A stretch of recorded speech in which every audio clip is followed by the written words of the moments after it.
এই যে সত্যি কথা না, সত্যি কথা কখনো চাপা থাকে না, ঠিক আছে?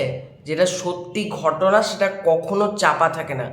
গতকালকে একটা ভিডিও দেখলাম, আমি ওনার প্রতি ভীষণ রেসপেক্ট রাখি মানুষটার প্রতি। উনি একজন স্বনামধন্য ডিরেক্টর, মালেক আফসারি।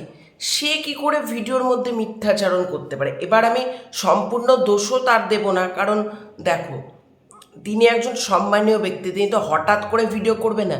কিছু কালপিট রয়েছে যারা এই রকম মিথ্যাচার মালেক আফসারের মতন মানুষের কাছে প্রোভাইড করেছে, এবং মালেক আফসারি অত না বুঝে ভিডিওটা করেছে, এটাই কিন্তু ঘটেছে। আমার যেটা মনে হয় সেই কালপিটগুলো কে, তাদেরকে কিন্তু খুঁজে বার করা উচিত আমি মনে করি। কারণ আমার একটা কালকে ব্যাপার দেখলাম, ইধিকা পাল নাকি বরবাদের যারা টিম আছে, বরবাদের শুটিং ফাঁসিয়ে দিয়েছে, বরবাদ টিমকে ফাঁসিয়ে দিয়েছে, মেগাস্টার সাকিব খানকে ফাঁসিয়ে দিয়েছে। এবার ইধিকা পাল নাটকে কাজ করছে। নাটক মানে বাংলাদেশের লোক যেটাকে বলতে হয় সেটা হলো সিরিয়াল, টিভি সিরিয়ালে কাজ করছে, এটা বোঝাতে চাইছে। এবং আসল ঘটনা আজকে সবার চোখের সামনে কি হয়েছে সবটা তোমাদেরকে বলবো।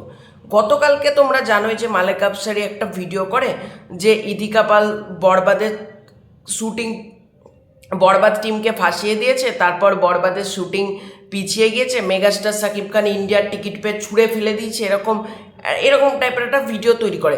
তারপর থেকে সবাই ইদিকা পালকে মানে চোখ উল্টানো কীরকম হতে পারে সেটার নজির আমি কালকে দেখলাম। আর যারা ভিডিও করেছে কেউ সাচ্চা সাকিবিয়ান না।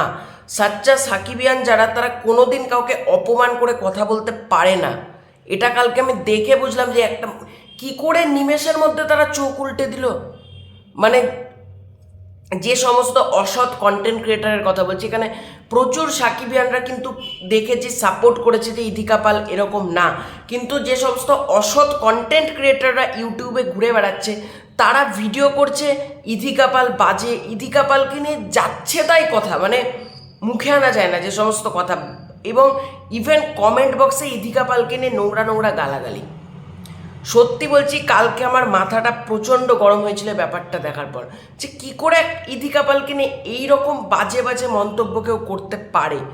সে তো একটা নায়িকা, সে তো একজন অ্যাক্ট্রেস, সে ছোটো পর্দার হোক বড় পর্দা হোক, সে নিজে খেটে সেই জায়গাটা তৈরি করেছে, এটা হলো সব থেকে বড় কথা। তারপর মেগাস্টার সাকিব খানের কৃতিত্ব তো অবশ্যই, উনি সিনেমাতে চান্স দিয়েছে, এবার যাকে তাকে তো চান্স দেবে না, নিশ্চয়ই ইদিকা পালের মধ্যে কিছু একটা রয়েছে যার জন্য চান্সটা দিয়েছে, তাই নয় কি? আমি কি কোনো কথা ভুল বলছি? ইদিকা পাল নিজের যোগ্যতাতে সিরিয়ালে চান্স পেয়েছে, তারপর তো ওনার মধ্যে কিছু তো একটা ভালো লেগেছে, যে প্রডিউসার হোক কি মেগাস্টার সাকিব খান, সেই জন্য ওনাকে সিনেমাতে চান্স দেওয়া হয়েছে।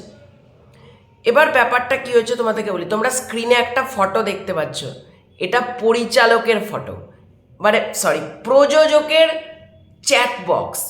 এখানে প্রযোজক নিজে বলছে ইদিকা পালের খাদান বরবাদ এগুলো নিয়ে তোমরা পড়ো, আমার ভিডিওটা পজ করে নিয়ে এটা একটু পড়ো, ঠিক আছে?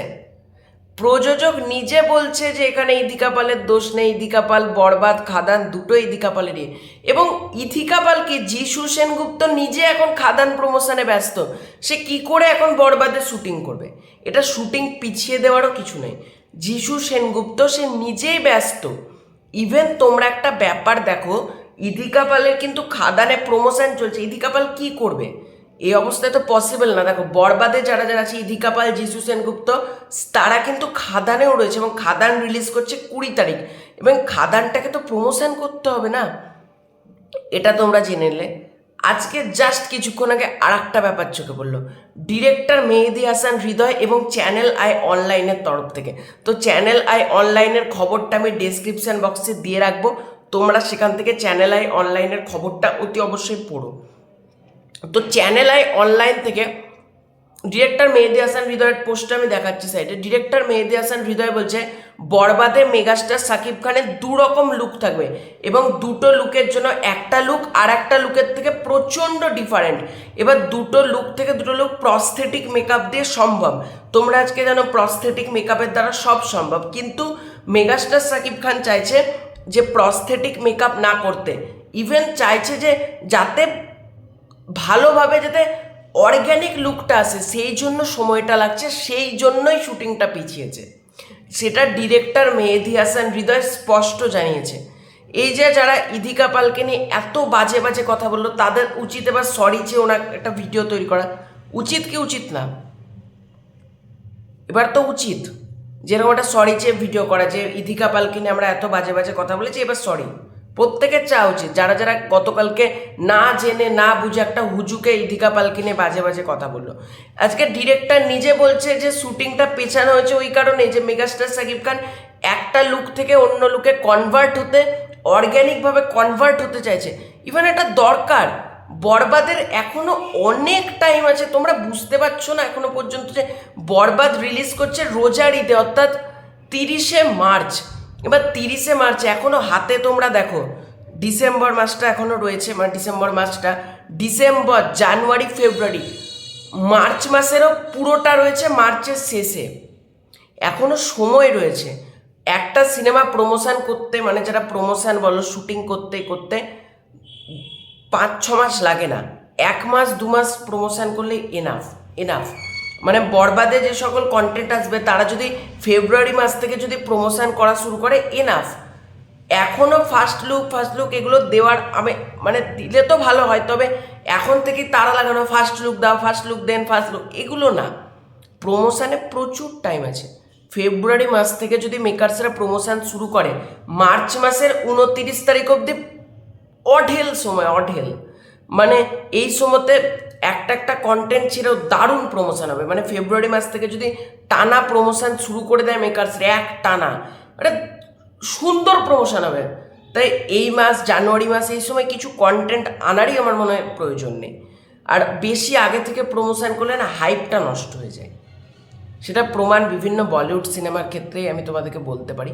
বিভিন্ন বলিউড সিনেমা 6 মাস 7 মাস ধরে প্রমোশন করে, তার ফলটা খুব খারাপ। দেখো, বেশি সময় ধরে প্রমোশন করাও ভুল, খুব অল্প গ্যাপে প্রমোশন করাও ভুল। যেটা দরদ করেছে 1 সপ্তাহের প্রমোশন, সেটাও ভুল। আবার কিছু প্রমোশন হয় 5 মাস 6 মাস ধরে প্রমোশন, সেটাও ভুল। একটা কম্প্যাক্টফুল 1 মাসের প্রমোশন, 2 মাসের প্রমোশন এনাফ। অত লাগে না এখন থেকে প্রমোশন শুরু করার কোনো প্রয়োজন নেই। বছরটা শেষ হোক, নতুন বছর আসুক, খুব ভালোভাবে কাজটা হোক, আমি এটাই চাইবো। বরবাদের জন্য শুভকামনা রইল, এবং বড় পর্দায় গিয়ে যাতে আমরা সুন্দর একটা ছবি দেখতে পারি। তো এই ছিল আজকের ভিডিও। ভালো লেগে থাকলে লাইক করো, শেয়ার করো, চ্যানেলে নতুন হয়ে থাকলে চ্যানেলটা সাবস্ক্রাইব করে দাও। খুব শীঘ্রই দেখা হচ্ছে নতুন কোনো ভিডিও, ততক্ষণের জন্য বাই বাই।